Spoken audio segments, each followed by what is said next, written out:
merch. Yes, new merch is available now. Head over to bonfire.com/the 1130 podcast to place your order. I have t-shirts, tank tops, hoodies, hats, you name it. Everything you want from the 1130 podcast is right here in one place. So head over to bonfire.com/the 1130 podcast to pick you up some monumental gear ahead of the new season of the 1130 podcast. Go get you some now.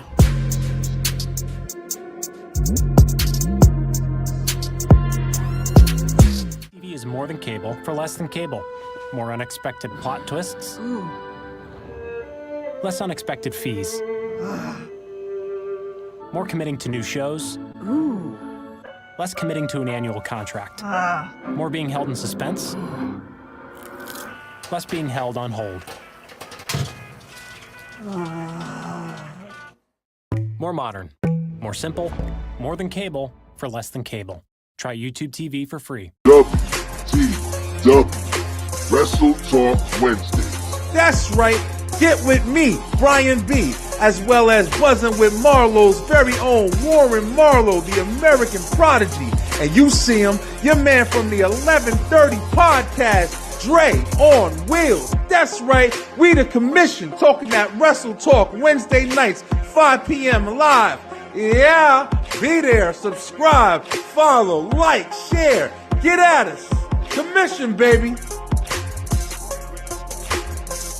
What's good? What's happening? What's going on? Yo, it's me, Brian B. That's right. And I'm telling you guys to head on over to YouTube today and make sure you subscribe to the Beatdown Entertainment LLC. Check us out. We all over the place.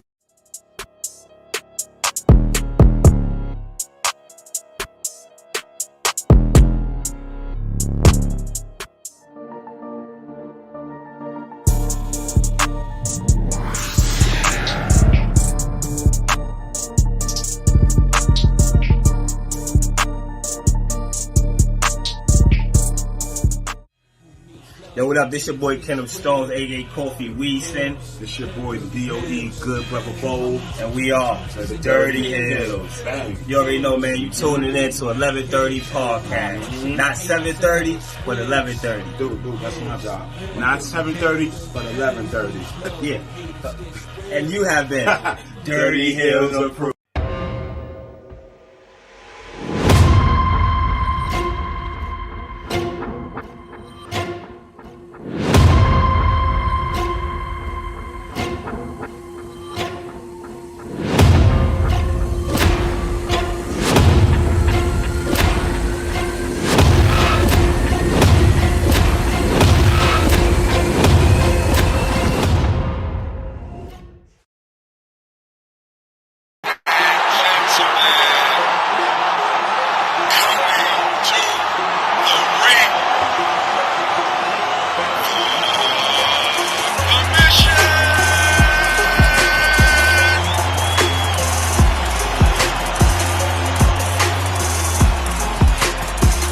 Warren Marlowe, the American prodigy.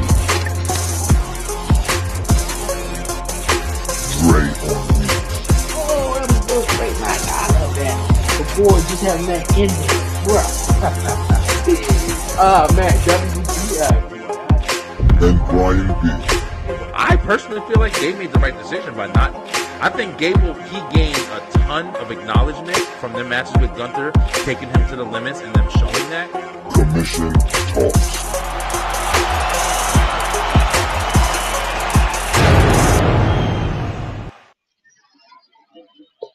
Yo, what it do, everybody? It's your man Dre, aka Dre on Wheels. Welcome everyone to the Commission Talks, man. Yes, another episode of Commission Talk. I'm hosting this week here on the 1130 podcast channel on Facebook and also on the 1130 podcast YouTube channel. Appreciate everyone tuning in. Like I said, it's Wednesday. It's Wrestle Talk Wednesday, the WTW. Yo, man, it's Commission Talks. I got the guys along with me, man, Warren Marlowe, the host of Buzzing with Marlowe, and also my guy Brian B, the host of the Beeline Entertainment. Like I said, you guys, hosting this week on the 11:30 podcast. And if you haven't done so already, and if you're new to the show, definitely hit that subscribe button down below, like it, leave a comment, and share it.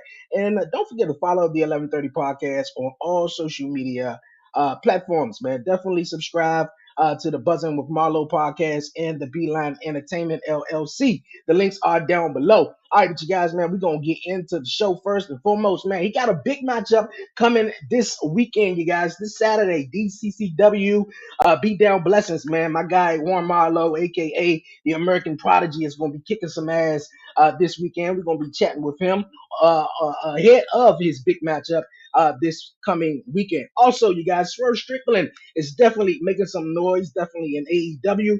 We're going to be chatting about that. And also, AEW Dynamite is live tonight in Montreal, Canada, headlining by Edge versus Christian. And a couple other wrestling topics we're going to be diving in. So, but first and foremost, like I said, the American Prodigy, first and foremost, my guy, Warren Marlowe, what's going on with you, brother? What's up? What's up? What's up? How's it going? I'm doing good. I'm doing good, man. How's everything, man? Hey, man, it's good. It's good. As y'all can tell, it is Wednesday. It's time to talk some fun stuff. Shout out to the wife. She got me a C4. And I just noticed it has the WWE stuff on it. So it's one of those WWE C4 cans. So. Hey, that's pretty cool. Pretty cool. Shout out to the wife, man. Today. But yeah, man, definitely, you know, like I said, time to rock this guy again. The gloves, the mask, the whole shebang. Man. It's gonna be some work, man. But it's gonna be some work, man. We're gonna definitely get into it. Hey, I know you're excited. Also, you guys, we're gonna bring on the other half as well of Commission Talks, my guy Brian B, the host of the Beeline Entertainment. What's going on with you, my guy? What's good, y'all? It's WT. I'm every time I WT. I miss Big E, man. Where Big E at, yo? The levity. Yeah. This is pretty good. Miss Big E. It's called Ruthless Raspberry. Tastes like a big old Jolly Rancher in a can. Ruthless Raspberry. It's that WWE one. Samantha. Yeah, I never tried any of those. I never tried any C4s or anything like that. It's the ones that WWE was doing for I think it was the Rumble. Last year's Rumble. Hey, that's what's up. That's what's up. How about Wednesday going, man? You know, we Commission Talk. About to dive into some stuff, man. Yeah, I'm definitely looking forward to it, man.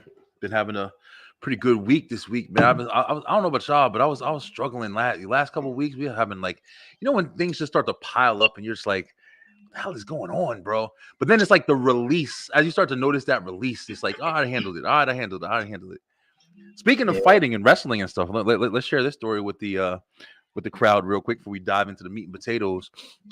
I had an issue with my kid this week, man. You know, we're all dads in the room. You know, Warren, I know you've been dealing with stuff with your son, and you know, hats off to you, bro. I don't even know how I'd react, man. But I had my first experience with a school bully. Looking forward to Saturday. That's what's helping. Yeah, that's what's helping it. definitely looking forward with you as well, bro. But yeah, my son had his first school bully. And this kid was threatening my son and everything like that or whatever, apparently, and we didn't even know. My son didn't tell us. And I was sitting there. I had just popped up to go pick my son's school was right across the street from us. And I stopped at the store and it was about to get out or whatever. And I was just sitting there, and this kid just passed by my car and my window open and started saying, "Oh, you want to see me beat his ass? You want to see me beat his ass?" And he said my son's name. But I didn't know, like, I couldn't be sure. There's a million, Jameses in the world. Yeah. But, when I sat there and heard it, the kids around the area around where we live, they all know me because of the show. And I always shoo them away. Like, so they subscribe to me and everything. Then they were like, "Oh, that's his dad. That's his dad." And that's when I confirmed, oh, he's talking about my son. And this is a bigger ass kid, man. It's not a little kid. Like, he's a big kid. And I, of course, I popped my head out the window. And I'm kind of reckless, y'all. I'm kind of reckless. I'm a little reckless. So you're your kid, bro. I mean, so the first thing I said, yo, who asked you going? Who asked you going to beat? Hey, bro, who asked you going to beat? And you should have saw like the look on his face. The look on his fucking face. I said, "You ain't gonna be my son ass." I said, "Come on, let's go see where you live at." Hey, yo. I'm telling you, yo, but I'm telling you, like, listen, I never felt so great, but at the same time, I was pissed because I'm like, this motherfucker How'd over your son here. feel about it? That's the question. I mean, listen, I kind of dealt with him when he got home too, and that's my nature too. I come from a rough upbringing, bro. Like, I was in the hood, no bullshit, and we fought, man. I mean, I've had crazy ass fights, you know what I mean? Like, and it's just being able to have my kid. He's not a fighter, so it's difficult for me. Where I'm like, yo, you allowed somebody to, put you in that position and didn't do nothing. And then my girl's like, you got to chill because, and I'm like, I'm pissed at him. Like, but it was just an eye-opening experience because you realize, man, even though I have my son, he's like me in a lot of ways, but he doesn't have that aggression I have. He doesn't have like that, you know what I mean? And it was just really challenging to deal with. And I had to make sure I wasn't coming off on him too hard. And it was just an eye-opening experience, yo.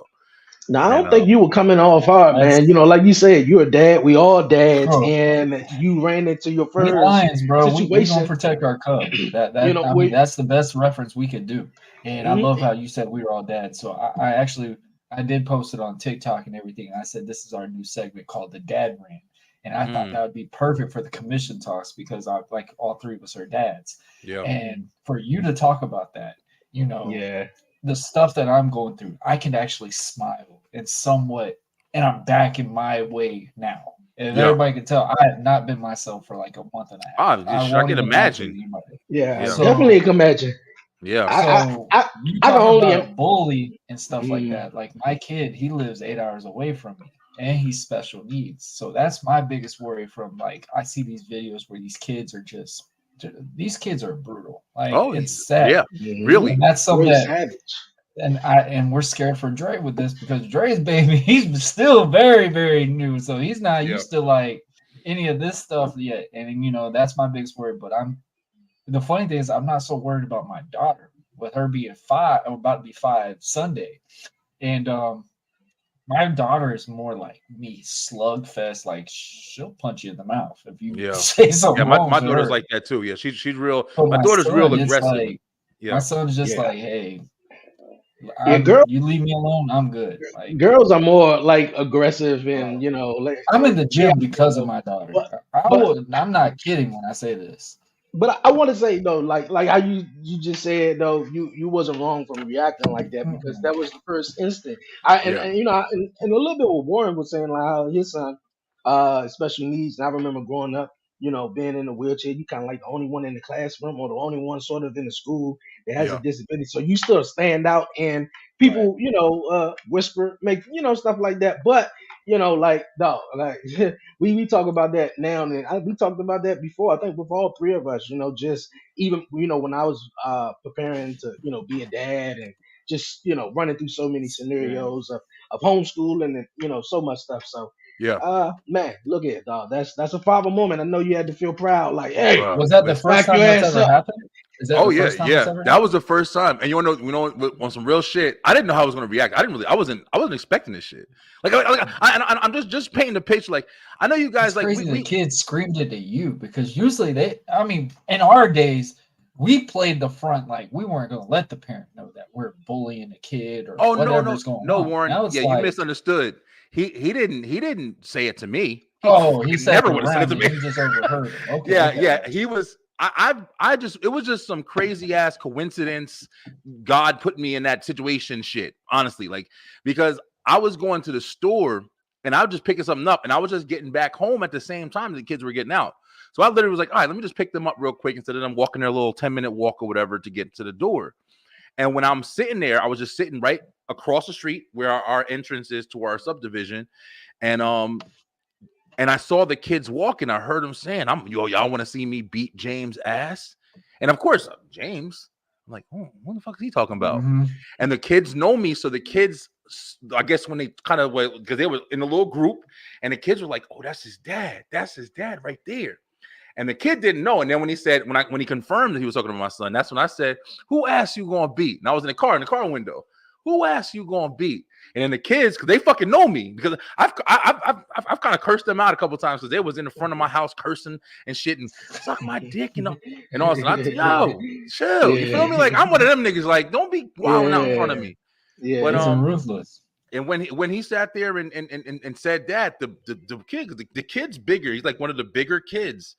And he just shitting. He started shitting. He went the other way home, and I don't know. You don't want to intimidate nobody, but you ain't fucking with my kids. He went the long way. He went the long way. No fucking bullshit.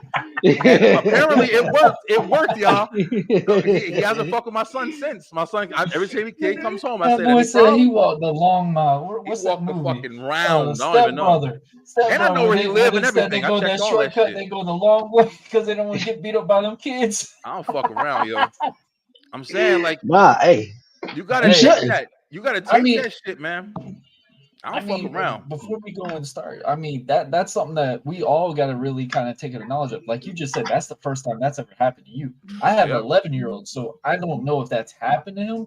I do know personally, since I've been to his school, man, they treat my kid like he's cold. Like there's girls that get his lunches and send it to him at his table. Awesome. And I'm just looking, I'm like, really? Yeah, and I was just in awe because my biggest worry is like we were just talking about with him being special needs. I didn't want him to be treated like, like the character, Radio, the movie Radio and stuff like that. It kind of got that vibe at first, but no, these kids adore Matthew. And like seeing him at the hospital, like he's getting countless cards and presents and stuff from these kids in school this whole time that he's been in the hospital. So it's like I don't get that much of a worry right now on there, but of course there's those couple of kids. But then like what you said about Dre's still in that newer stage, like he just said, like Amir is like literally walking and running and all this stuff now is like eating cheese balls and stuff like that. You don't want to think about these things, but I mean, it's going to be a real reality eventually. Yeah. And that's the biggest scare for all of us. Because I remember last year when we talked about the mission, it was about the school shooting that happened in Texas. And we were so talking about like, my worry about my son being so far away from me. I can't protect him from the stuff that I'm not around him. And that's been my scare since I've had him. And, my daughter, I'm very like... If she goes, that's why we homeschooling my kid. I know that I'll be one of the motherfuckers in jail, bro. Sick, there's no way. So I told my girl immediately we have to homeschool her because I'll be that motherfucker that'll be in jail. Like my son is 12, going on 13. You feel me? And I'm still like that with him. But I got her daughter. That's my daughter. The way they talk, bro. You can forget about it. I can't. I'll be in fucking. We gonna continue this conversation near the end of the podcast with final thoughts because I remember Brian B definitely chatting about how we was definitely talking about. Yeah, I want to do a parenting episode with all of us. Really want to do an episode like that coming soon, man. It's time. Yes, it is. Kids. It is. All right, we're gonna hop into our first topic, you guys, here on this week's episode of Commission Talks. I'm gonna kick it off to Brand B. You said you wanted to talk more on this whole momentum that. What is he doing? Listen, man. I definitely do want to talk. First off, I was gonna say, thank you guys for, kind of making me kind of test the waters in AEW and kind of dive into a couple other promotions. I'm a super WWE fan, and I still follow other stuff, but I haven't followed it as much as I am now. And the one thing that I have fully found interest in other promotions like AEW is this guy right here, Swerve Strickland. Listen, watching this guy and learning about him, my introduction to Swerve was definitely NXT. But I just knew of him in NXT. I didn't know exactly, his caliber and what he was doing because I don't think he was really reaching his caliber when he was in NXT. But the reintroduction to him in AEW was definitely the match that he had with Hangman Page at Full Gear. And, that's fucking legendary at this point. And from there, it got me to kind of figure him out and see what he's about and try to learn his character and stuff like that. Now, even though this picture right here, like him with the coat, the villainous, it's everything about this guy is attractive. Now, and pause, all right, pause, yeah. But I want to say it now. When I say attractive, we gotta use good words, all right.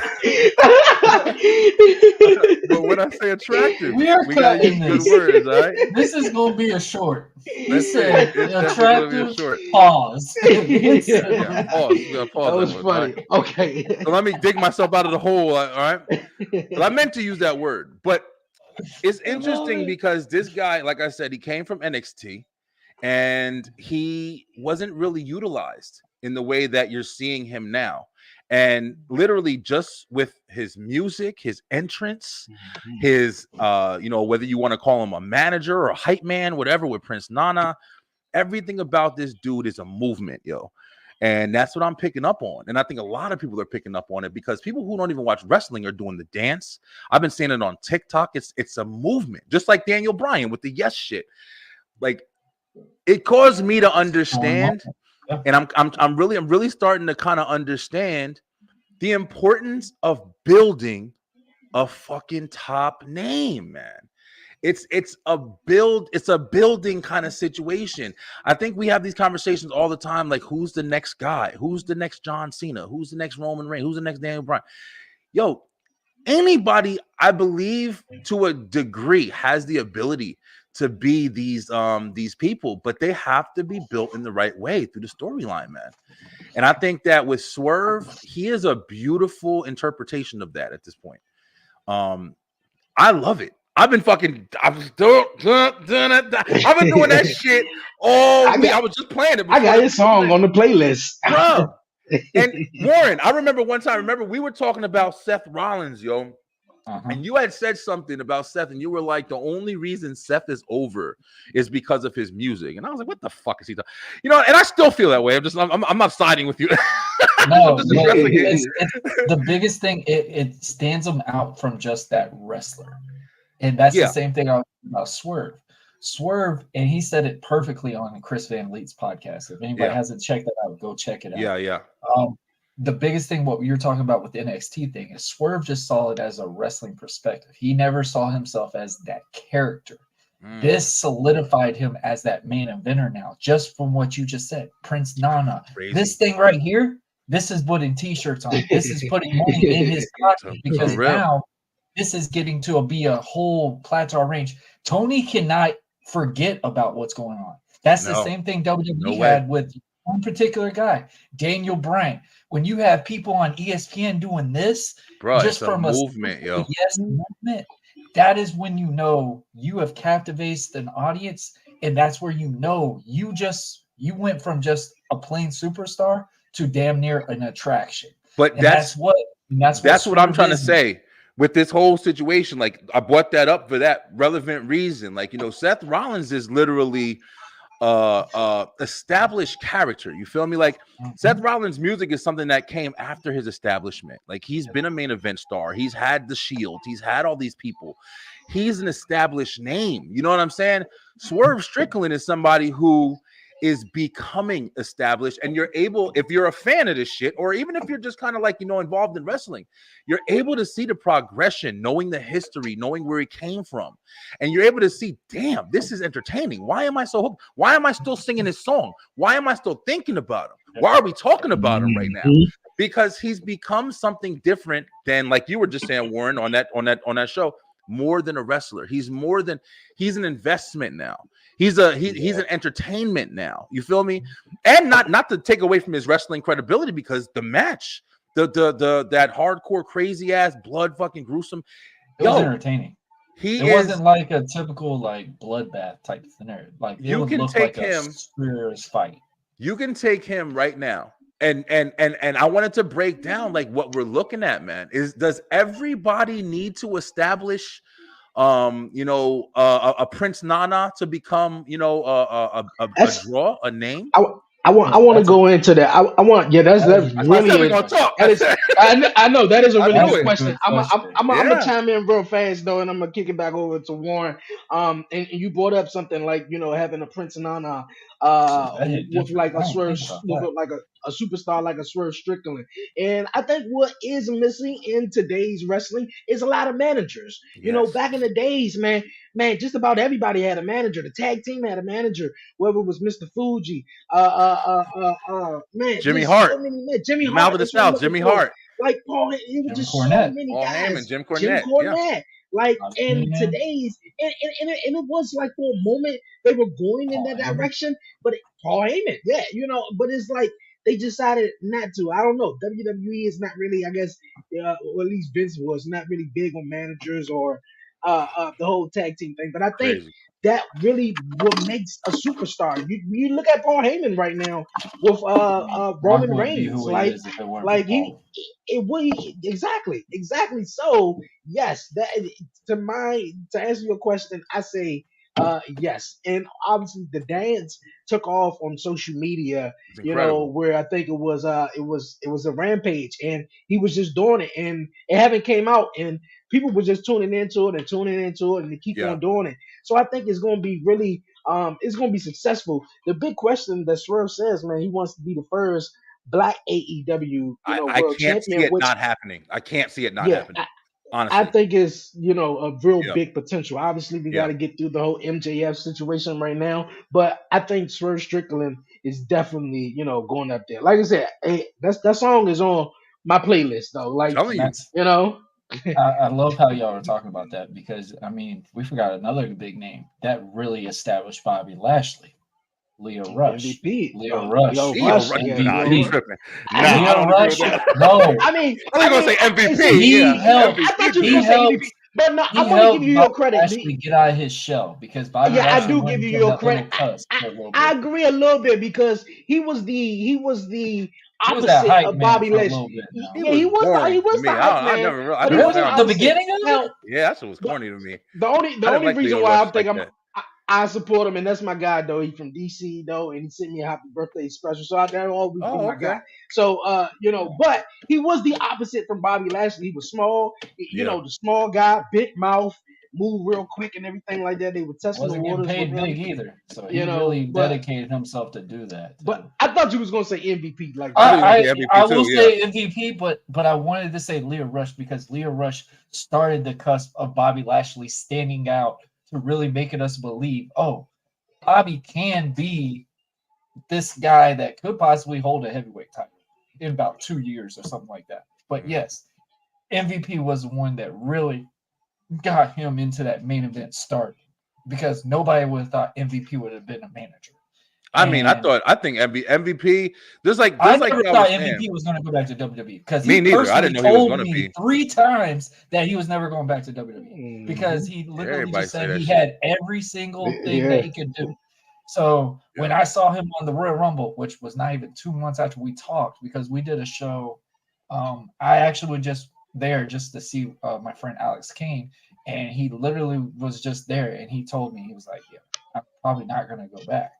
And not even a month later, he debuts in the Rumble. And I was just sitting there like, okay, you never can say never. Because literally he said he had done everything he could do. Like, so what does that even mean though? I hear people say stuff like that all the time. Everything that you could, I mean, it's just like if they get that offer, man. If you have, there's so much potential out there. There's opportunity everywhere. Sign me up. even if you just in the back room just managing talent or something. I mean, there's so many different types of roles you can play. But yeah, to your point, like you said, Dre, managers were definitely a big deal. They did make the superstar feel important. They made you feel important, whether it was be Sonny coming out with LOD or that eye candy, or Stacy Keibler. Stacy Keibler. Maybe Keibler coming out with Keibler, the Dudley Boys. So here's the question. So do you remember the Dudley Boys based off Stacy Keibler being the manager or Spike? Well, Spike was like more of just like the mascot, if you wanted to put it that way. I actually thought you was going to say, if I remember Stacy Keibler, the manager role she was with, like sort of that stood out to me was the one with Tess. That was Trish. No, Trish and TNA. Trish took that whole group. But Stacy Keibler, Stacy had did with manage Scott Steiner and Tess. Oh, she did. Yes, yeah. It was more like Tess was like more so the abusive boyfriend, and she wanted Scott Steiner as the the big hawk, the big buff type guy or whatever. But yeah. I remember that now. But Tess. Managers, I think that is, like you said, great question. Is I think missing in today's wrestling, which I think would The biggest thing is a actually lot of people will actually don't want to elevate do the management because they superstars. feel like Yeah, they can do I agree the fully. wrestling. And I think that's another reason why I thought MVP wouldn't go back to WWE, because he felt like he had so much more left in the tank to wrestle. And because usually when you do get to a certain age and you're not doing it much, yeah, you're wrestling hot on the indies, you're enjoying yourself because you're getting paid pretty good because you just were on a WWE television. So you're like, hey, do I really want to go back? You know, they're not going to really use me much. I'm going to probably be a jobber, some type of scenario, like kind of kill the credibility. But if they sign on to be a manager, that's all you're going to be, is that manager. So I was really But I happy mean, to see well, that establishment. I think that's still cool if they sign on just to be a I manager. would Look, love we it. need some guys that Bro, just it's more would said love than to. done. That's like No, saying for I know, me and be like, hey, I know. We just here I giving want to be our on this, and opinions then you though. go to that, but it's like Definitely, it's definitely. different. But I get you. This just my opinion though. I think we should get more guys who will be more Oh, I believe there should enthusiastic be way more of being, managers. managers and being able to push like guys. And I Yeah. remember Mick Foley suggested it. A couple of guys suggested it, but at the time, obviously, Vince McMahon was in charge, and it was shot down. But managers, we even seen with I don't know if you guys remember. I can't think of his name though, but he was with the primetime players, Titus O'Neil and Darren Young, and that's what made them sort of get popping when they had the little Was the manager? millions of dollars dance. I Yeah. can't think of their name, but Yeah. yes, Did they have a manager? yes, they did though. They had two, but I can't I think can't of remember. the guy who actually got fired because he said Yeah, something rest about in Kobe peace. Bryant and the whole sex Oh, ordeal on live television. Oh shit, really? I can't remember the name. Abraham Washington. Damn, yo, Dre be on this shit, yo. Yeah, okay, yeah. I fuck I with know Dre exactly like what that, you're yo. talking about now. Because I remember forgot him they did because have a he mascot. was- That's how I they remember- started. Yeah. I remember him because he was actually on the old NXT when NXT Right. was Yep, just like yep. yeah, like you I get didn't what I'm remember that saying, at all. Yeah, Yeah. shit. That was good Yeah. right there, Dre. I'd have failed that trivia question. but Yeah, go ahead, go ahead. just to say it one more time, like how we were talking about it, managers are definitely a big portion. But even besides even just that, having the ability to be more than just a wrestler, man. And I think that's another establishment that we've talked about a bunch of times. You have to be able to do more than just have moves, man. You have to be able to do more than just be good in the ring. You have to have charisma and you have to play the part. Another thing about Swerve that I like is see his face right here. He's not the one dancing. You feel me? It would be just think of the character difference if Prince Nana came out and he also came out and he was dancing just like Rick Swan and shit. Like and he was just dancing and but he's got the people dancing around him and he's just walking through like fucking Killmonger from Black Panther and shit. I literally was going to use that reference. I was going to use that reference. And I think another thing that makes it cool too, because Swerve is the bad guy. He comes out there just in his mode, and you got Prince Nana just all happy doing his dance, and Swerve looking like, what the hell you doing? What the fuck is he doing? Okay. But Drake, can't you? This is the thing though. Can't you also, even if he wasn't a heel, he could be a baby face and still play that same character, and he would be the people would cheer like crazy, or the people would boo it. He could still be the same. I think that's where you establish. That'd be right there. You establish where you found yourself. If you can be a Becky Lynch, I would bring Becky up. She's another one. Becky can be a heel and a face playing the same fucking person she's playing right now, and it's just how it is. Charlotte Flair, her personal character to me is always heel. I don't give a fuck. And it's not even like she plays a good baby face. It's like you don't really like her because of her arrogance. She's beautiful, and she don't hit it like that. But there's there's certain people that really come off, and like you can be an asshole, you can be nice. The Rock was another one. The Rock, he was always arrogant, talking shit, whether he was a good guy or a bad guy. Same character. And you love or hate him, don't matter. He was always popping. It's just so interesting, bro. Like, seeing that dynamic from these superstars, and we're constantly looking. I bring it up because we're constantly looking for the next thing, yo. Who's the next one? Damn, who are we going to be talking about, in the next 3 years when Roman Reigns and them in fucking wheelchairs or whatever, and I always ask more myself, people, bro. I always ask myself that question, but we would least the person who it is, you would least expect it. You'll probably be like, Crazy. wow, like that's the guy. You Yeah. know, and with full excitement, not necessarily like that's the guy, but Yeah, yeah, yeah. man. Like I always wondered, you know, Dre, you who remember be when it? we started commission? I think it was like a year ago. And you remember I told you the number one thing when I started wrestling, a lot of people would always ask the question, who would we remember? Like we have Rock, we have Austin, we have Hogan, we have all these guys that established themselves in wrestling. Even people that don't watch wrestling know it's them. Yep. Who would be those guys that we could tell now? And my only guesses was Cena, Randy Orton, and maybe Roman Reigns. Now we're getting more options to these products with Swerve. Swerve is now going to stand out in the dynamic to where he's going to probably be the leader of AEW without even being a champion or whatever. I can see it. I can see it. I'll tell you right now. I can see it all the way. And he's in a black way, too. he's On top going of to that, bring an audience. That's what I was about to say. I'm telling you He's right going to now. bring a straight audience that's literally going to look at that main focus and bring it to that product. People And it's already gonna look look at that win against and sell Hangman that brand. Page as a symbolic, type of win in the way that he did it, where he used the chain to hang him over the thing, and not for nothing, a black man hanging a white man. And I'm not trying to bring race into this like a lot or whatever, but I'm just saying it you got to call a spade a spade. Like it was It's symbolic in a way. It It definitely is major storytelling. Yeah, it's interesting, man, because like you said, man, he can, in my opinion, right now, the rocket has turned the fuck on. I think it's definitely in. I don't know how AEW does they shit, but it's definitely in him at this point to be placed in the right predicaments, and AEW should be strapping that rocket ready to send that shit to the moon because he's there right now, yo. He's definitely a big major player. Put him with MJF, put him with Mox, put him with the big names who's going to establish him. And if WWE was smart, If WWE was smart, get that song, get that name, He get that fired dance. or he asked for a release because he just he got to the main released. roster. Yeah, he got just released. got sent to the main roster, and that's what really. Yeah, he got made released. Hit Swerve Row got look released. good too. Yeah. Bro, listen, these motherfuckers, you can build They a killed character. He He gonna build his resume up in he'll AEW, be back. especially He'll be back. most definitely, especially after what happened a couple of weeks ago. Everybody will be back. Yeah. But Oh yeah. I want Swerve to After definitely the one just that just got do his. announced now, there's no way you're saying nobody's ever going to show back to WWE. When Ken What you mean? Shamrock coming back to WWE, that's it.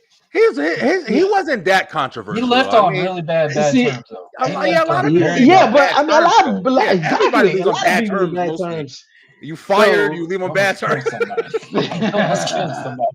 Yeah, I mean, That's pretty bad. Alberto Del Rio did a lot of shit before they brought him back woo! last time. Yeah, they sure and then did. and then he ain't They gonna bring. thought I don't think he'll be back forget anymore. about that. Yeah. He's a never, I think. That just went all down south. Yeah, Alberto Del Rio. I think Alberto Del Rio is a never. I think we can say a never for him. Please, and never, never. Yeah, All right, you One guys. of the greatest wrestlers, like in that era, especially in that heritage, Alberto Del Rio stands out completely. Nah, Bro, I've never been a fan of that motherfucker, yo. Never been a fan, dude. When he Never. came Yeah, in, bro, when he he came, beat the when WWE. Alberto came in 2010, Cena beat up Rey recruited him to Mysterio, come there. and then he went on to win the largest Royal Rumble, the 40-man Royal Rumble, and it was like him and Santino was like the When he last came two. back, bro, he I was looked like, a bullshit. whole million Yeah, bucks yeah. for that Bullshit. shit. That's Like, what you come just like on. with gender. Just like with gender, same shit. Playing to the race and shit. But I'm see, over that's the thing they were doing with Alberto Del Rio. They were just like, oh, we looking for that next Rey But you're Mysterio, selling, you're selling the big product to Mexican that star. audience. They're gonna Yeah, come you to are. that still product. boring. It was still Yeah, you boring, are. though. But Alberto Del Rio was boring. Omos shit. out of all people.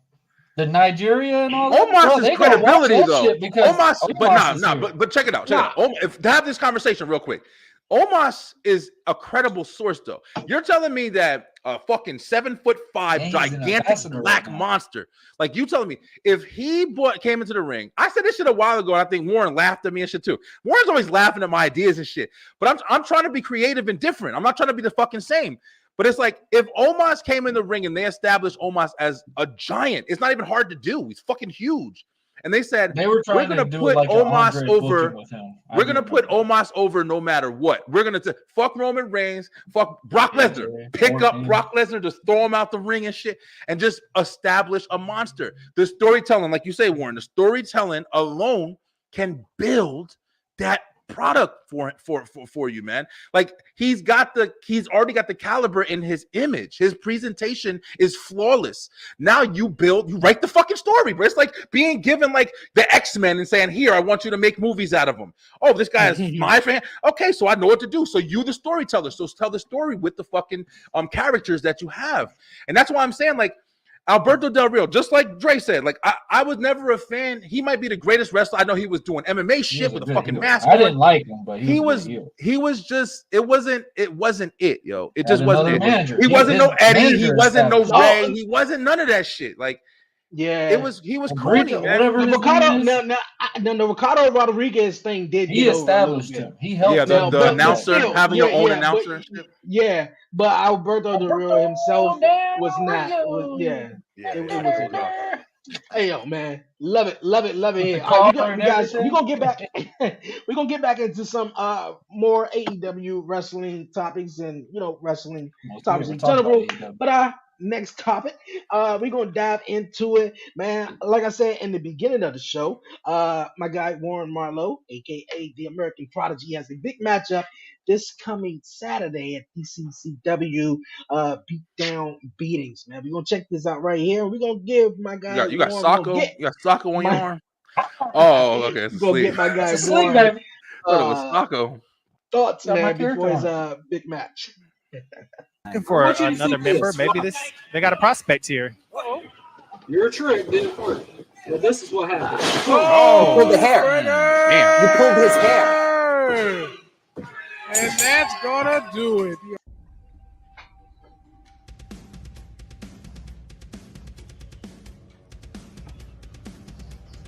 DCCW's back in McClenny, Florida at the Baker County Fairgrounds, where I go once again one-on-one with Cole Bohannon. And of course he's going against Mr. Red, White, and Blue. Oh yeah, it's time to go. Baker County Fairgrounds, McClenny, Florida. Are you ready? Because it is time for that beatdown. And Cole Bohannon, I'm about to bless you with some punches and some kicks and knock you down with the code breaker for the end. So tune in and find out. Beatdowns and blessings this Saturday night. Be there!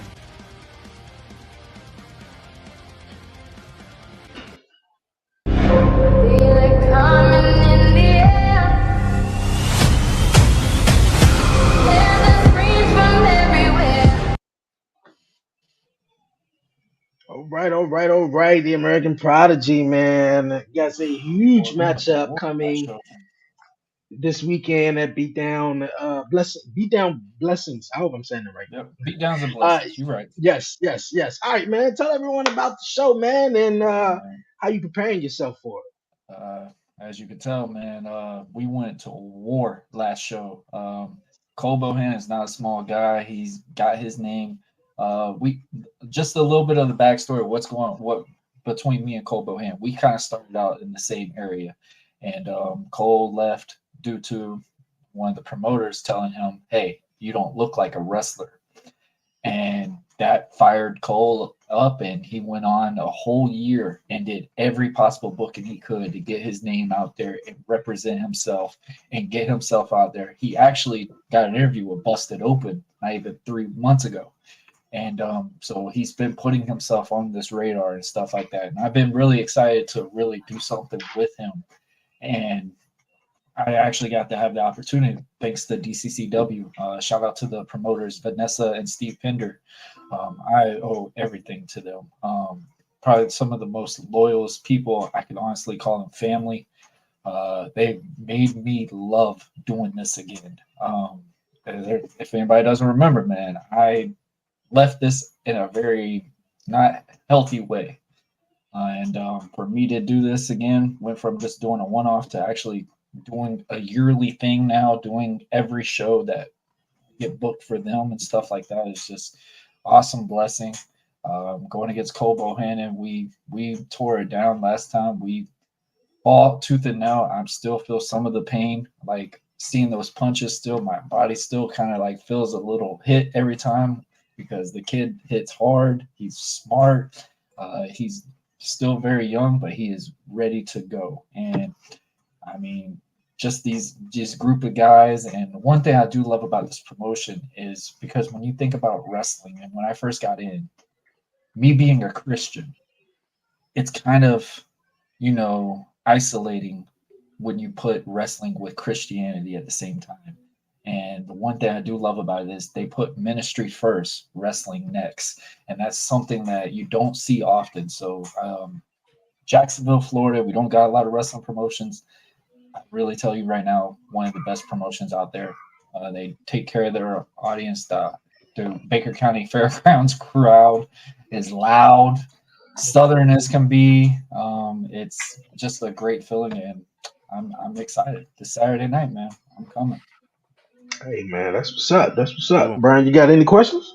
Cool. Yeah, man. I'm definitely glad to see you doing it again. I remember when we first interviewed 2 years ago. You had my whole milestone. I kept saying I'm done. I'm tired. Yeah. I mean, I can understand doing something like wrestling, how challenging and taskful it can be. But also on the flip side, because I am a fan of UFC and fighting and things like that. I also understand being a man. And being, sitting back and watching people do what you love or what you're, super, passionate about. It's got to be challenging. You know what I'm saying? You see it all the time with these guys. Like you're just talking about MVP. Like I ain't wrestling no more. I'm done with that shit. I'm too old for that shit. But then you sit back and watch fucking Mania. You watch these guys wrestling. You're like, man, I can't wait to get back in the ring. And your fire is reignited. Look at Mike Tyson. I mean, so many people deal with this kind of challenge of, man, listen, this is my passion. If I can walk, I'm going to find a way to fucking do what I want to do. And, and Warren, you found a way to figure out how you can do it successfully. And I remember you saying, yes, one time I'm going to do it. And I'm sitting there like, yeah, nigga, whatever. Like, if you can do it, why would you stop? It was going to be a one-off because, like, at that time, I still didn't have a go-ahead that I was going to be able to wrestle. But so you still was doing it. We were just going to do a little vignette, kind of like, a little celebrity thing and get a little fun thing with the podcast because, I mean, I hate the guy, but he is very entertaining. El Nino brings a hell of a moniker out of me, and we barely knew each other. A lot of people talk about just the connection that me and him have, which is so weird because, like I said, man, he's the bad guy. I'm this good guy. And he brought a guy that said I was fully done back into wrestling. And not only back into wrestling, now the whole storyline is how is it going to be one time, me and him one-on-one? Because he has these factions. He has all these things. Like he's found ways to get out of these loopholes. Like, how am I going to get myself to there? And we told the story last week. Oh, we were both free, but then somehow I got a match with Cole Bohannon just randomly. So it kind of told that story like, oh, we're back at that roadblock. Now Cole Bohannon's my stepping stone to get myself back to this thing. Like my storyline is like I always build my matches based off of like what movies I've watched, what video games I play, stuff like that. I see it like that type of visual because that's how you get an emotional aspect to it. Like how you just talking about UFC and stuff like that. I booked this match kind of like that way because this match right now is, yes, this is a guy that's trying to prove a point. Like there's two guys that came from a promotion that it's probably pretty much shunned on compared to all the other guys that have ever came to that promotion. We're probably the two no-nos that everybody still talks about. Even though when they leave that place, they call us or message us instantly like, hey, how can we keep continuing on? But it's like that story is there. And the crowd in McLean already knows. Like with me and Nino getting that ring one-on-one with each other one time, like we don't even have to touch and you feel the reaction of the crowd. It's like, oh my gosh, when this goes down, what's going to happen? Because you see the story that we've done with the podcast, everything with that. And that's something I wish so many people would take advantage of these things. Guys on the indies, I'm this USA character, whatever, but you got to learn how to stand out. Like we talk about all the time. It's easy to make the match, but you got to make the remembrance. Like, yes, I'm a basic character, whatever wants to say, but I'm going to have that loudest papa that night because I'm going to make that emotional for a crowd. And, these things with wrestling all the time. And that's something I really wanted to focus on this time is I want to enjoy myself. I went from just hitting that gas pedal and going. And how I man, I'm very consistent on all the stuff that I dedicate myself to, the podcast, everything. Like when me and Brian met, Brian respected the fact that he's like, dude, I see you buzzing with all the posts every single day on some type of platform or some type of channel. Yeah, you're definitely like, consistent. You gotta get to that mindset, but it's like I want to go back and enjoy the moments that I'm having. So this Saturday night, this is literally celebrating a year of me being back in the professional wrestling ring. It's just really different because funny thing is, like, my son, he's got all this stuff going on right now. My son's always asking me, he's like, Dad, you fought that guy yet? Like, I want to see the match. Like, that was all he cared about after all this. Like, that's cool. I can imagine kids gonna be into that. Yeah. So it's like, my quick question. I want to make the crowd and the kids. This is my main.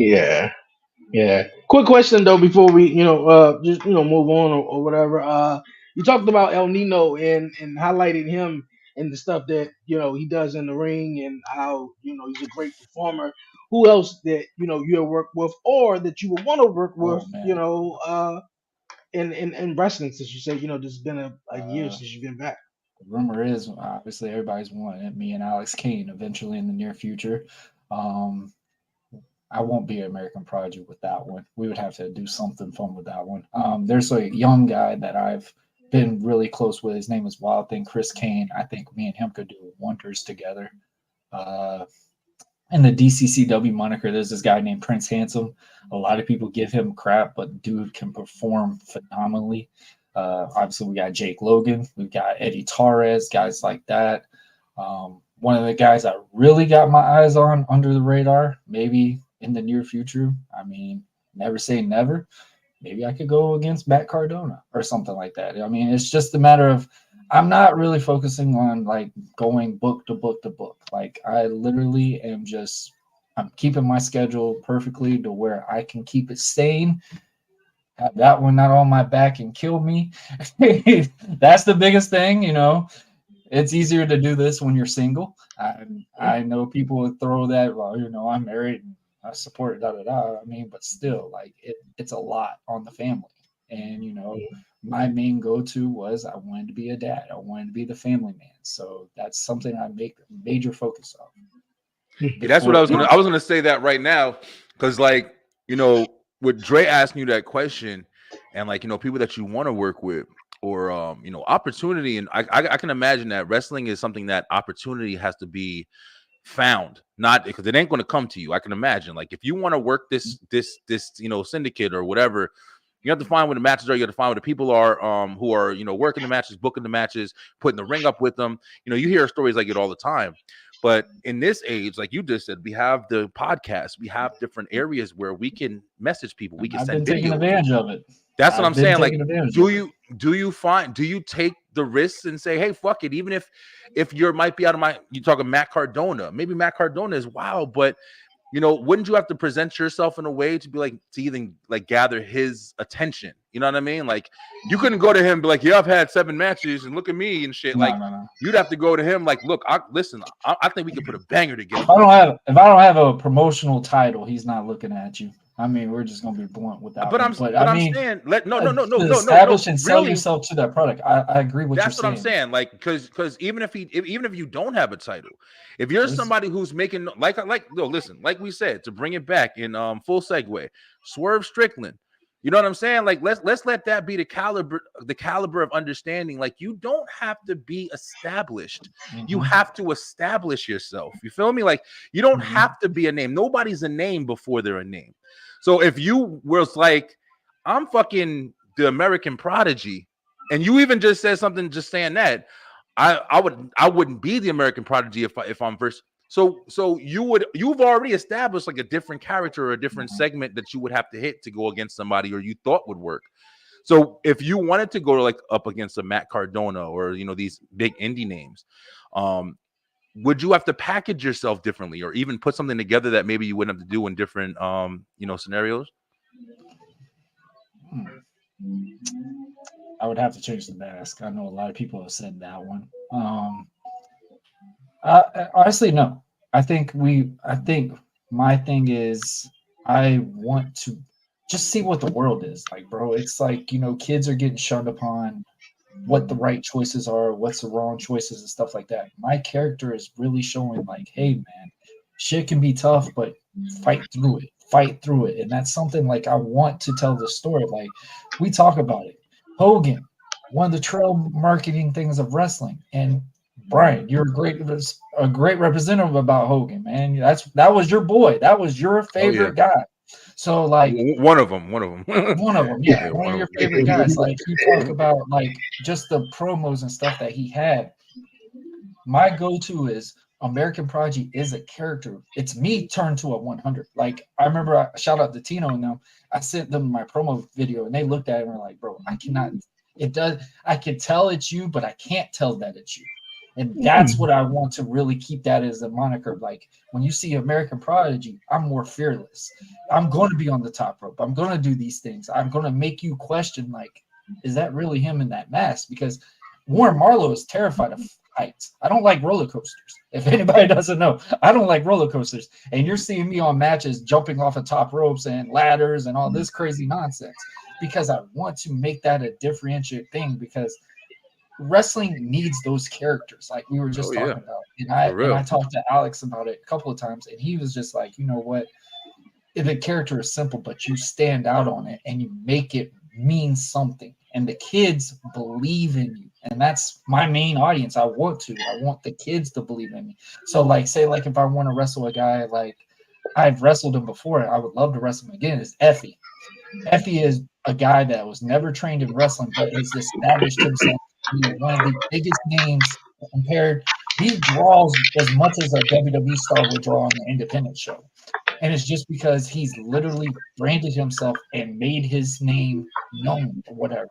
Now, my character would probably be a little weird with it because, like, he's that team and stuff like that. So it's kind of a different way that I would have to go with my character to get into that fighting stance or whatever. And I mean, but I would probably stay as the American Prodigy. I would probably change the mask a little bit just because. Do you heel turn or anything like that? I thought about it before I got hurt. I was really wanting to go on a heel turn. Warren, you sound like a John Cena over here.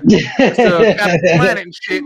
I'm saying, like, do you? I mean, you have to be fit. Like, honestly, we have. Listen, Warren. Listen, hold on. Wait. I always want to be a role model. Listen. I was a big advocate for Boys and Girls Club, all that stuff. So, all right, listen. I get it. So does John Cena. The same shit.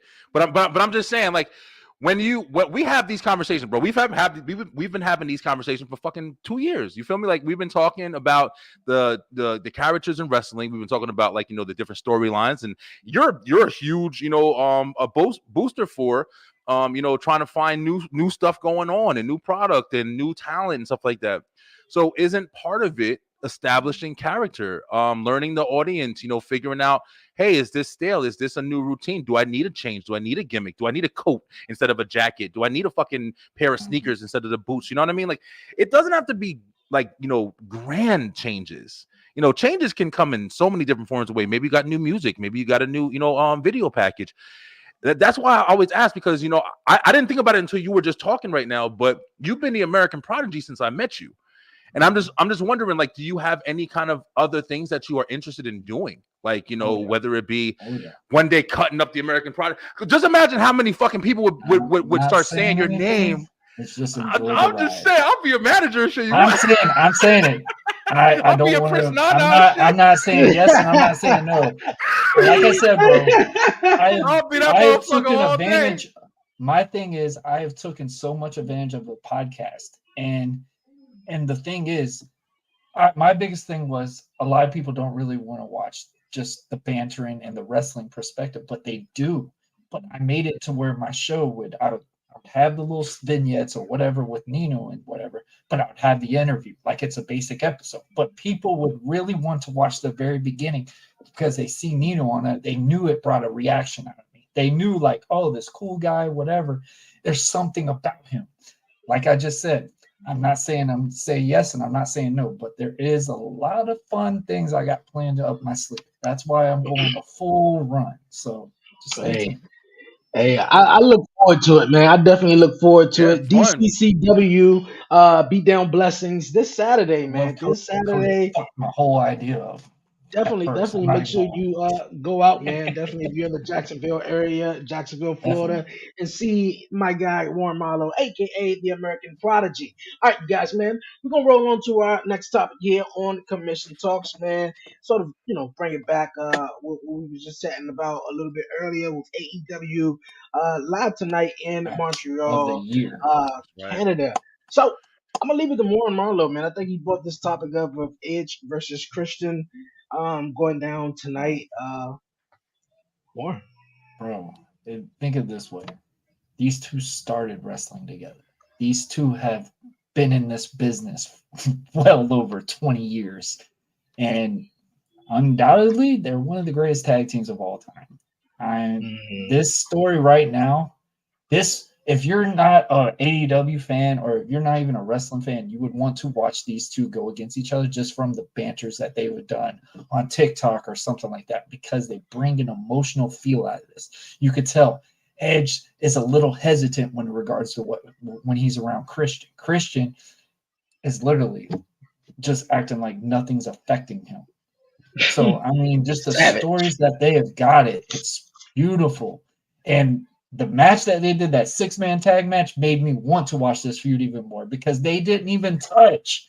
They didn't even touch in that 6-man tag match.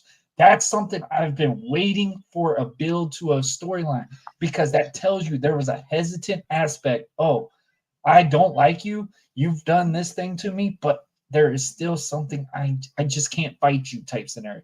You're going to see that tonight. That is pay-per-view draw thing. I usually say don't make it on free TV, but this right now, this is going to help that show tonight. This would make me want to watch it.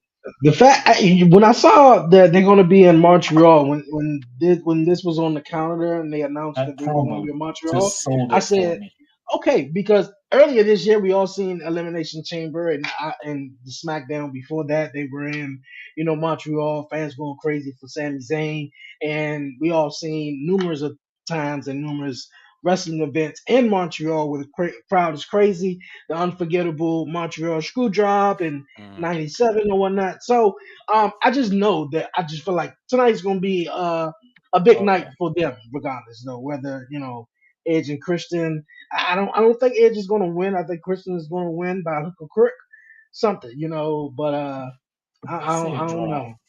I say I don't think it's gonna be a finish. Now, I'm gonna be very with you. This was my thought though, because and this plays into what Sting has got going on, and in the coming months he's going to have his retirement match, and that's going to be it. And lately it just seemed like Sting, Darby Allin, and Edge been having this please not Flair, yeah, been having this little duo trio thing. So I was thinking that since Christian had already kicked Luchasaurus to the side, and I don't think we're going to see too much of Nick Wayne because he got Concerto, I think, a couple of weeks ago. So I was thinking maybe Sting come down, try to help Edge, and then somehow Sting inadvertently hits Edge and causes him the matchup. And then that's where somewhere down the line Sting takes on Edge in his final match. Nice story build. That's right one there. of Edge's favorite wrestlers. So yeah, I mean that's a good build. I'll do you a little bit better. It's going to affect Darby. Darby's going to get an affection out of this because he's going to be like, Sting, you've been my friend for so long. Why are you turning so worried about Edge? And I think that will be kind of like what we remember, that Dominic and Edge thing that they did. Yeah, I think that could be in a turn with Darby being the reason why Edge loses or something gets into that effect. So I mean, I like that. But I think something could be used for Darby, because think of it this way: if Sting retires instantly, what is there left for Darby? That's why I don't like. That's why I don't like all these people going up against these. And I'm sorry because they're classics, in our era and stuff like that. But it's just boring, bro. Fucking villain right now. To see Christian and Edge, it's definitely, it calls back, to like the times. Unfortunately for me, it's not as hard hitting as it would be, and I guess in different scenarios. But Edge going to AEW, I was never really a fan of the shit. I was honestly never really even a fan of Edge in WWE. It wasn't really anything to me, yo. Edge has always been somebody who's been great. He's definitely one of the legends of the industry. But Edge and Christian, them being able to have a feud, it kind of seems like Edge went over there just to fucking feud with Christian, honestly. In my opinion, honestly, that's really, I mean, like, you the can only tell thing he that's really why did. he's there is just because of Christian. Yeah, I definitely think that was. I think there was something that he wanted to close off his career doing with the person that he started with, and really kind of link that together. But I mean, I'm not engaged in a way where it's like I don't really care about watching the same old people anymore, man. Like, it's fun, but to establish like any kind of like relevance where I'm like, oh, I'm like constantly invested in a Edge versus Christian feud. I mean, even the Sting retirement, like, I would like to see it, but I'm not gonna fucking cancel plans. I'll be honest with you. Was this last one? That's what I thought. Because the way I mean, I'm glad if he can go out and on a caliber, like, Ric Flair has some crazy ass, weird ass, wheelchair shit. But I mean, if Sting can go out on a caliber and he does have an Edge versus Sting, I mean, I wouldn't mind that.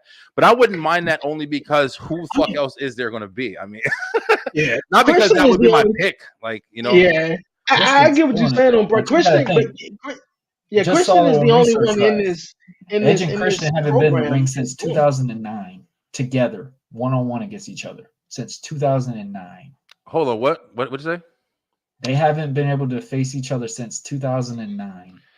Yeah, I mean, it's fun. That's facts, though. I mean, I'm just saying. No, I'm just saying, like, because you got to think, though. Edge. I gotta say this: Edge is the reason why American Prodigy is alive. Is still in a wrestling ring, because literally, if his neck injury could prove, hey, you can come back from something and do something that you love, that Edge done it for me. And I will never downgrade Edge for anything on that scenario, because I have utmost respect, because I've personally have witnessed some of the stuff. Luckily, I didn't have it up in my C2. If I had it in my C2, I would never even thought about coming back. I had it on my C4 and my C6.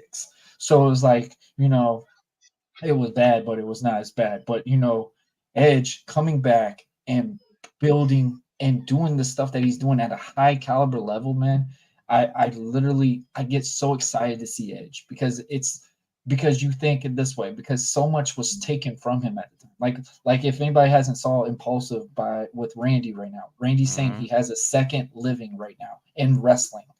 This is how I see with Edge. Like, in my opinion, and I usually say I don't know why a lot of people would go to AEW unless they're really trying to get their resume back. But this is literally just showing that Edge is saying, hey, I lost so much with Christian. I think I deserve to, finish my career with the guy that I started with. And that's understandable, because if Christian was in WWE, Edge would have retired in WWE, and they would never have been any other type thing. If they don't have Edge and Christian versus the Hardys, I don't give a fuck about the whole promotion. I think the Hardys right now, AEW, bro. They're done. Yeah, Jeff. Yeah, it seems like Jeff Hardy is the thing with Jeff recently. Yeah, I know it's been kind of, but it always takes that one thing to kind of bring you back full throttle. So I mean, we'll love to see them, though. I think I would love it. Yeah, at that very most. Yeah, even the Dudleys can still go, bro. Yeah. I'm talking to Devon Sons regularly. Like their dad could still freaking go. And I mean, the boys and stuff, they wrestle in Jacksonville. Devon said he doesn't want to do it no more, though. At least that's what Bubba said. He said he doesn't want to. Yeah, he doesn't want to wrestle no more. We see Matt Hardy, more often, but Jeff Hardy just seems he's more fragile than good reason, man. He's got to change the style he wrestles. That's the biggest thing. If Jeff could have ever changed the way he wrestled, I mean, you can maybe switch up a little bit on the Swanton Bomb, just do it off the second rope or something like that, and it still looked real. It still looked good. Like, if you just changed up a little bit, that's one thing I think I was worried about with Jeff, is because honestly, we beat reality. Matt Hardy was only, sorry, people might get mad. Matt Hardy was really only relevant with Jeff.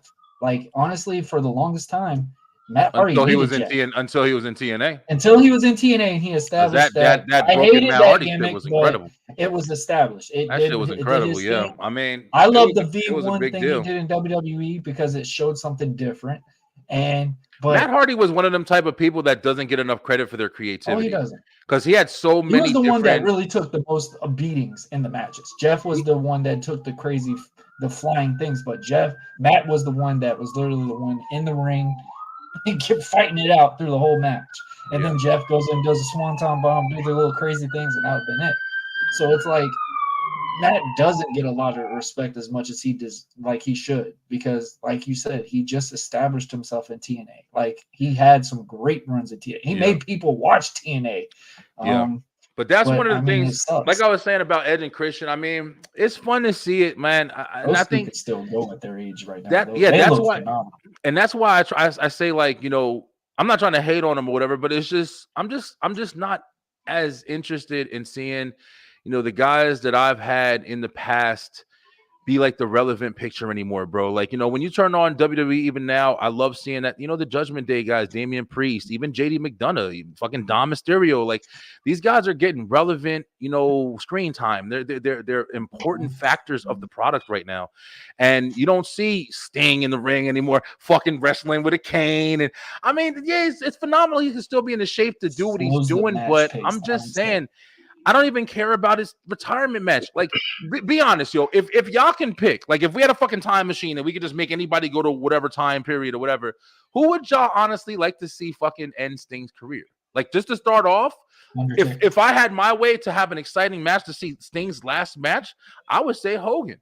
I would love to see Hollywood Hogan versus Sting one more fucking time, because it never got done right, but the storytelling was some of the best. The Starrcade 97 or 98, I think it was. That build to that show should have been I remember being a kid. They dropped the ball now. I could not fucking wait for that. And then it was just like a lackluster match, and it wasn't a finish because of Bret Hart, and didn't need none of that shit. Like, that build for that shit was so big, bro. Sting was the motherfucker annihilator, finally, of the dominant NWO. It was one of the biggest stories of all time.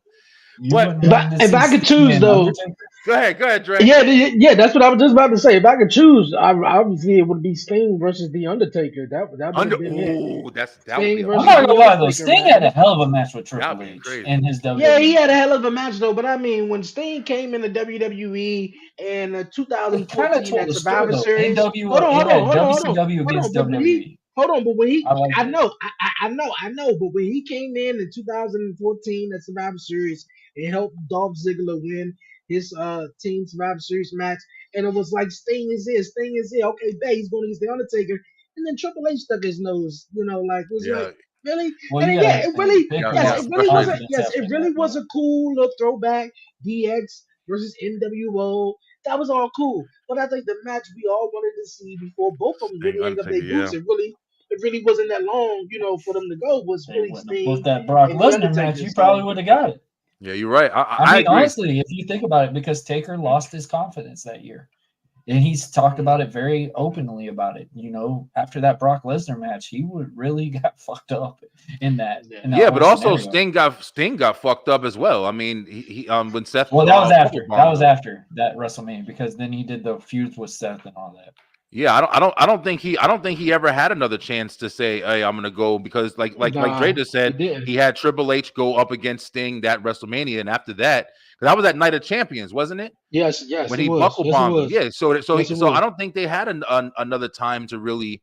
I think if Undertaker could have fucking had a send off match with Sting, I think he definitely would have jumped. No, you know what? I think maybe they did. Maybe, I don't know, because you know the Undertaker was just only working one time a year. He was only staying in shape for WrestleMania time. So any other time throughout the year, you know, was like pulling teeth to trying to get Taker in the ring. And I say SummerSlam. Well, I mean, the way they do SummerSlam now, and you know these other premium live events, they do them, you know, big time. But I think SummerSlam could have been a great, you know, SummerSlam would have been the best picture.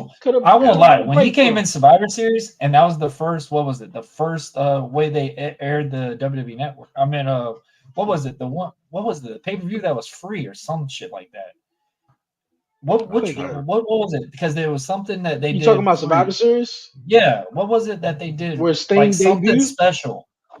Was it a free pay-per-view or some shit? Oh, yeah, because they said, hey, you get the first thing the first month free or whatever up to Yeah, Survivor yeah, Series. yeah. I remember that. Yeah. And I remember, and when you saw Sting, and I was just like, whoa, that's pretty cool. Like, I got really excited to see Sting because, like we just said, bro, I was big on Sting in WCW. I loved the whole moniker thing with him. And, you know, him going to WWE, that was something that everybody's ever wanted because when they were doing the alliance in WWE, they said it didn't feel right because Sting wasn't there. And Yeah, Sting looking back said at a lot of people weren't there. Yeah, a lot of motherfuckers. Go ahead, Brian. You're right. No, you're right. Yeah, looking back at it in hindsight, Hogan, Sting wasn't Goldberg, there. none of them. They said Hogan they wasn't weren't there. going to do it. Goldberg wasn't there. Nope. So, No, a lot of them people weren't there. DDP, like they brought those in, like kind of they, and that was all. Everybody always says that was Vince shit. Vince didn't want them to ever feel bigger than what his product was, and I firmly believe that, man. Even the NWO wasn't there until after. The storyline was good though. You taking Rich now? Yeah, but was good. All right, you guys, man. It's final thoughts, man. This has been a great show of Commission Talks. I said we was gonna round it up with the dad talk because I remember having a conversation with you guys. Definitely Brian when we were talking about homeschooling. At least my son too, because you know with the whole school, shootings and stuff like that, and with us it's a little challenging because obviously he's still one, but we ain't got no car, and then we got to use public transportation and the wheelchair and stuff like that. So homeschool is still a thought though. It's definitely beneficial, man. If you can do it, actually, I had somebody on my show last night, and she's got her own radio station, and she actually kind of just said she homeschools her daughter, and she said that there's a program that she's using that she was able to get, through her city or county or something like that. And or she said online, there's something that you can get.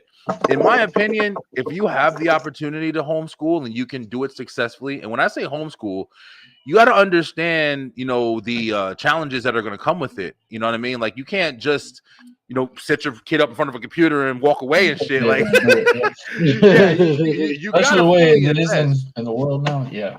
Yeah. See, we have a thing where we do it with our daughter, and our daughter's 4. She's going on 5, like Warren's daughter, and but we've got a whole classroom set up in the living room here. She actually goes to her sister's house. Her sister's son is homeschooled as well, so they do classes over there as well. And my girl, she works from home, so she actually is able to take breaks and she does school. I bring her in here.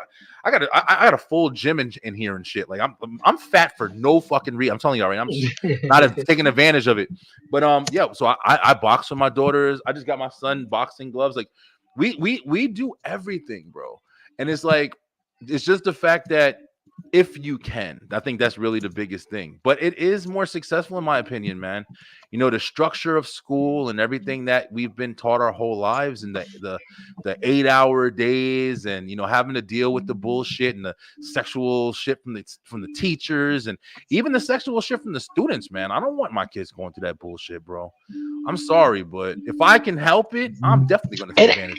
And I know for you guys got girls, man, and I know that is a little bit more too. And with a boy, and we all men, and when you got boys, you sort of kind of have that little, more that little connection with your boys, and you'd be like, all right, boy. But when you got girls, it's a little different. You want to protect them at all costs. All your children, boys or girls, regardless, though. But we definitely talk about that. Boys are a little rougher, so it's like it's a little bit more okay sometimes when your boy falls down. Sometimes, yeah, for sure, for sure, especially in your situation. But if your son's outside and he falls and scrapes his knee, or you're gonna pick him up, dust it off. Shut up, bro. You'll be okay. Go get your ass out there and play. But if your daughter falls, oh my baby, what the fuck? Like you ready to kill a motherfucker? Like at least me, like I was at first, but now my daughter is just she's so spunky, and she'll laugh every time she falls something now. So it's kind of weird. My wife now, definitely. Matthew has a hesitant to actually let you know if he's in pain. Like he has that high pain tolerance. Like he gets that from me and stuff like that. But I definitely agree with you on that. I mean, with a daughter, you do change a lot of visuals that you see a lot of things. Yeah, you really do change. You really watch what you say. You watch what you're doing. You second guess a lot of things that are going on in the house. A lot of things because it's your angel. I hear. Yeah, I hear. With my little man now, man, he's starting to do these little temper tantrums. More privacy. His favorite thing is to play with the broom. He want to play with the broom. He wants to sweep the floor. That's what you do. Yeah. He done broke the broom, so now I got to get another broom. He like taking the broom, and it's like 3 parts. So I unscrew the bottom part to let him play with it. So he just keep picking it up and smashing it and smashing it. And as soon as you take it, he just rah! And I'm like, yo, that man, come on. Even like think like his mother when he run, he fall. Oh, babe, you know how mamas do. And I'm just like. See, you wasn't rushing. Yeah, you wasn't rushing. If you're doing it, she ain't gonna really care. Yeah. After the first one, you're gonna be like, get you open up. You open up a lot. Like, and it does depend because if it is boys and stuff, because I got 3 kids, and my one daughter, she was just kind of like through marriage and everything, but I've been raising her since she was 6, and it's just certain things just change, man. It's weird, yo.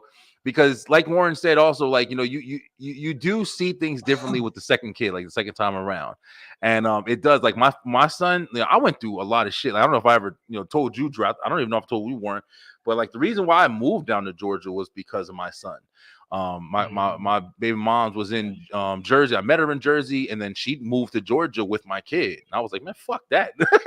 Yeah, keep me for my kid, and I changed my whole life and moved down here. And that was what happened, and unfortunately, 10 years later or 7 years later, she passed away. So I was, having my son full time. And, a couple years after that, I met, my fiance that I have now, and we met with our kids, and she had a crazy backstory as well. And we kind of all just bonded, man, and just formed this fucking Brady Bunch. And it's really interesting the routes that we've taken to get to the places where we are now, man. Because I was saying this shit earlier, too. Like if I can go back, I had sent you guys a message earlier. I sent a message to like all the chats I was in. I was feeling really good earlier. But if I can go back and like 20 age 20 me or 23 or some shit like that, and go back and like see this and see what people say about me now, yo, I'm telling you, bro, like it's such a different person. I am so different. I was the most reckless, wild motherfucker that you could ever meet. I'm dead ass serious, yo. And having kids and all this shit that I've been through and the challenges and stuff like that has changed me in so many ways, man.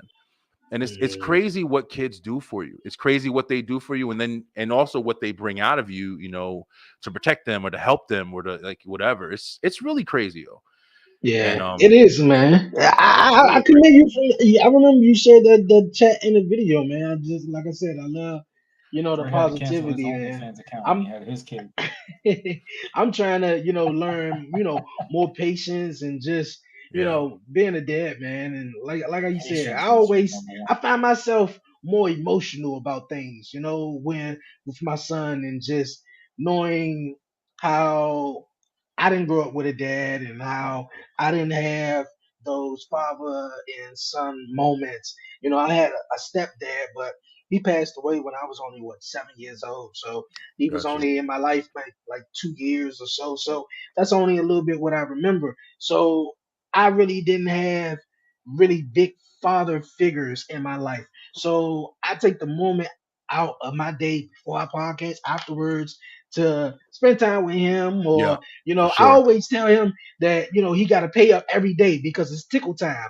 Because when I was little, my mom had this friend, and man, he always came over, and we all loved him, my sisters, my brothers, but me and my little brother and my cousin, he would just tickle us, tickle us when we crying, man, and it was the shit, bro. Like, so I remember that as a kid. I carry that on with my little man and stuff. So I always tell him, man, you gotta pay up tickles. You gotta pay up these tickles every day, man. So you gonna get tickled, and he be cracking up laughing. So it's just those little moments, man, of just spending, with the kids and stuff. So definitely.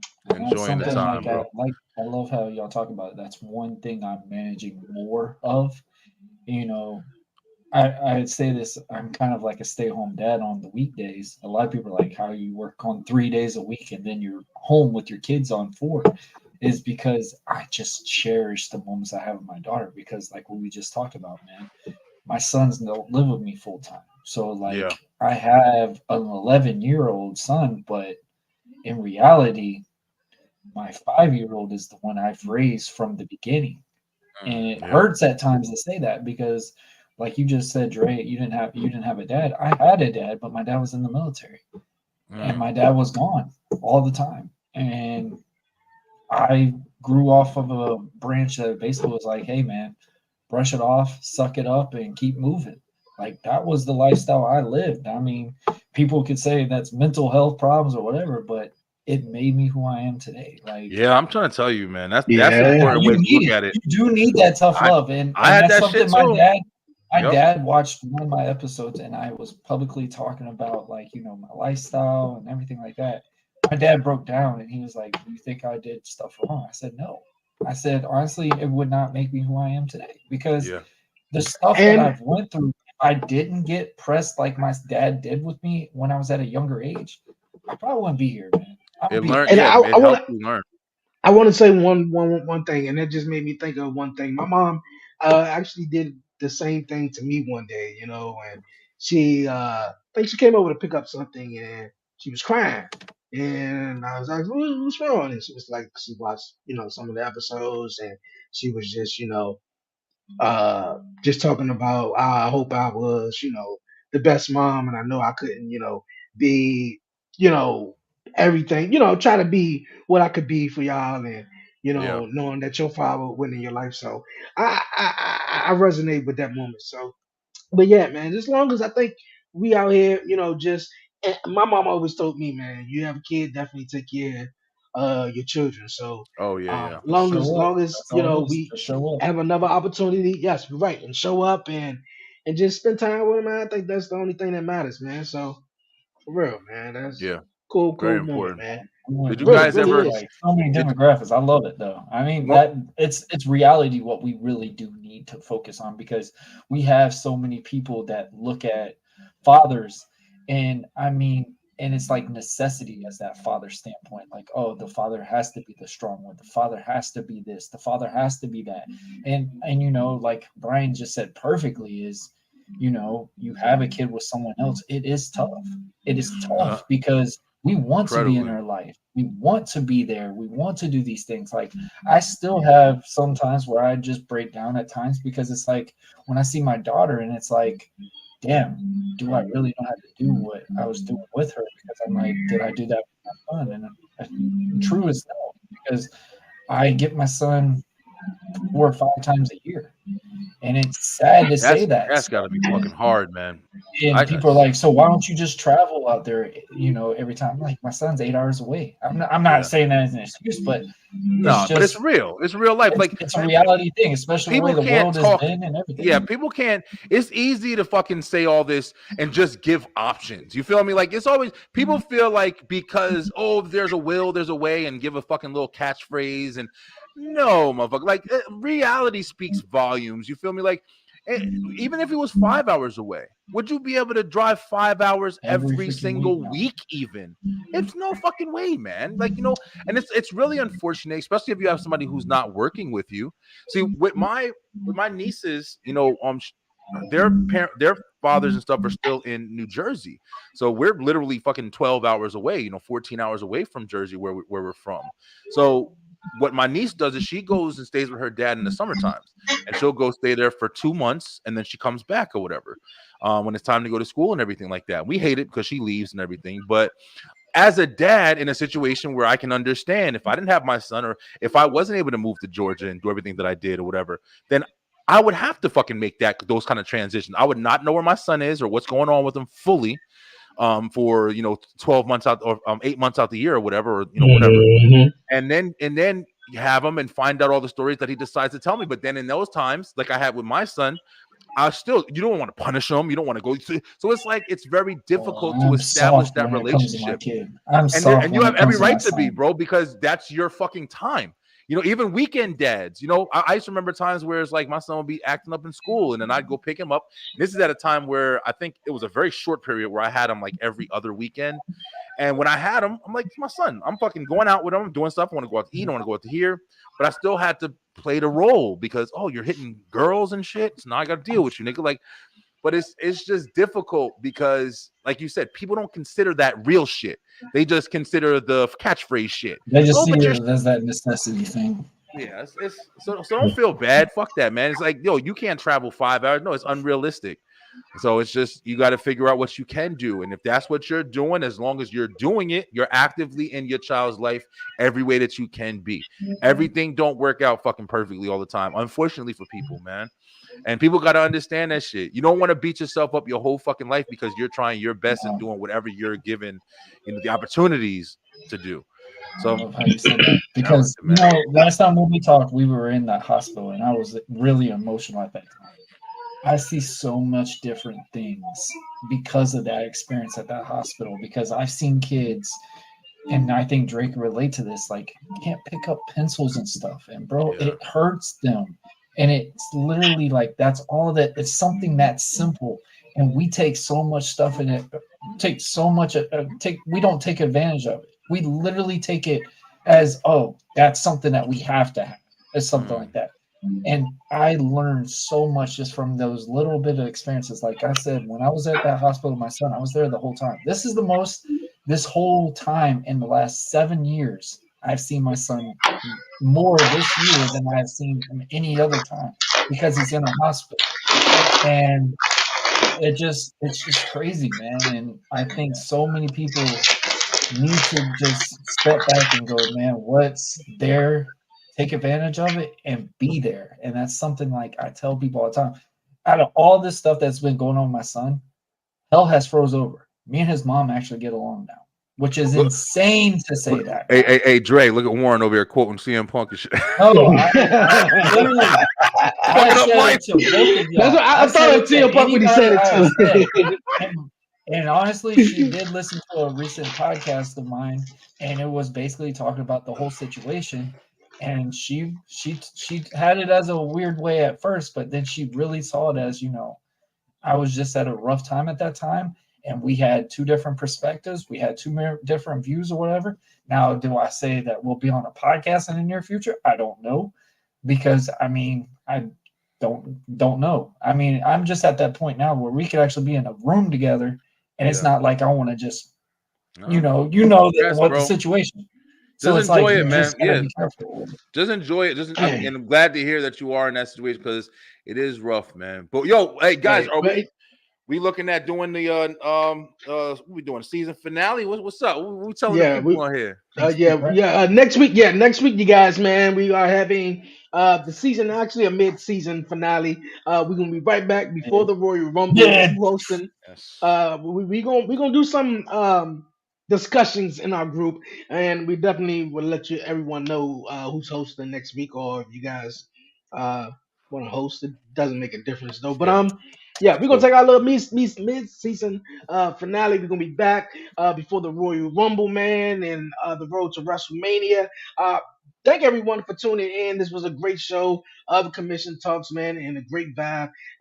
We need men need space like this to be open and vulnerable and chat, man, about kids' life and mental health and all that, man. So great conversation, great show. All the links are down below in the description. Make sure you definitely go subscribe to Buzzing with Marlo podcast and the Beeline Entertainment LLC. Before we ride on out of here, man, you guys have any final thoughts and you guys want to tell the people before we roll?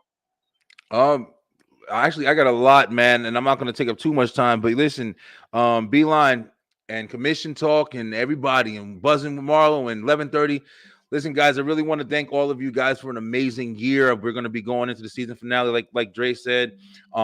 We also have a lot of new things coming that I'm really putting together with the Beeline Entertainment LLC as far as for wrestling. Wrestling is going to be a very, very big standpoint that I'm going to have going into this new year. We're going to be doing commission talks. We're going to be doing straight through the ropes wrestle talks, and we're going to be having a lot of fun times. We're doing a game show. It's going to be like I think I've said this a couple times already, but it's going to be like a trivia game show. We're going to have like different types of games we have. We're going to battle different podcasters. So if you are a podcast, please reach out to us here at the commission, to us here at STR, and send us a message if you're interested in being on it. If you want to sit there and have send us some ideas of things that you would like to do or talk about.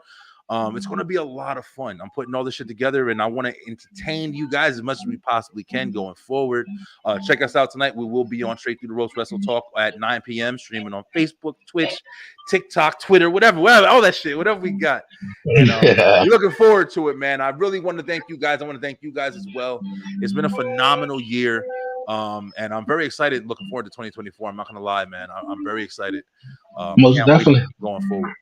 Most definitely excited, Warren. Hey, I know I didn't have an episode last week. Like I said, I'm starting to get myself back in the groove. This week's episode, we are joined with April Hunter, former NWO valet. She wrestled for TNA, very first female in TNA. She also wrestled for AAA wrestling. She wrestled for countless amount of times. Got herself into being an author.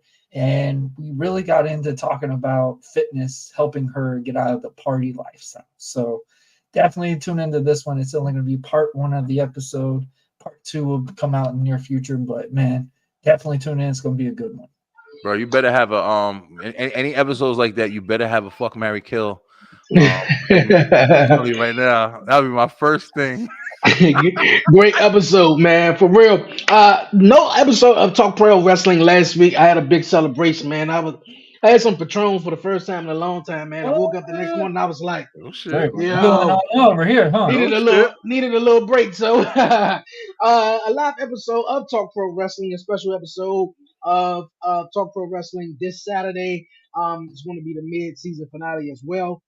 And also in a couple of weeks, going to be celebrating 4-year anniversary of the 1130 podcast. So I want to appreciate everyone for the major support and everyone who shared and followed the 1130 podcast. But other than that, man, I'm not going to ramble on too much, man. Hope everyone enjoyed the rest of your day. Stay safe, stay beautiful. Give all the glory to God, man. Enjoy some more wrestling, man. It's WTW Wrestle Talk Wednesday. Tune in straight to the ropes tonight. Beatdown Entertainment LLC. Yo, we out, man. Until next time, it's your man Dre, aka Dre on Wheels. For myself, Warren Marlowe. Brian B. We out, man. Peace out, y'all.